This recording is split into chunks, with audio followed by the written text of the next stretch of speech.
გორის სასულიერო სასწავლებლის საგამოფენო დარბაზში აფხაზეთიდან დევნილი მხატვრის დავით ბაძაღუას პერსონალური გამოფენა გაიმართა გუშინ ექსპოზიციაზე სახელწოდებით საქართველოს კულტურული მემკვიდრეობა აფხაზეთი. წარმოდგენილი იყო არტისტის ფერწერული და გრაფიკული ნამუშევრები. მხატვარმა ნახატების სერიაში აფხაზეთის ტერიტორიაზე არსებული ქართული კულტურული მემკვიდრეობის 22-მდე ძეგლი ასახა. გამოფენის პარალელურად გორის ახალგაზრდული ანსამბლის კონცერტი გაიმართა, სადაც აფხაზური ცეკვა და ასევე ქართულ-აფხაზური სიმღერები შესრულდა. დავით ბაძაღუას ნამუშევრები მსოფლიოს სხვადასხვა ქვეყნის კერძო კოლექციებშიც ინახება.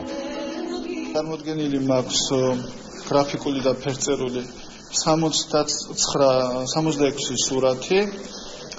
აქედან 30-მდე არის ტაძრები ძირითადად და დანარჩენი სურათები არის აფხაზეთის ზღვასთან დაკავშირებული ჩემს აფხაზეთთან, ჩემს მონატრებასთან, ემოციებთან.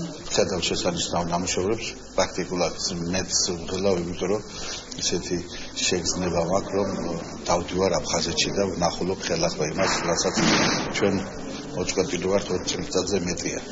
დავით ბაძაღუა არის ძალიან ნიჭიერი მხატვარი.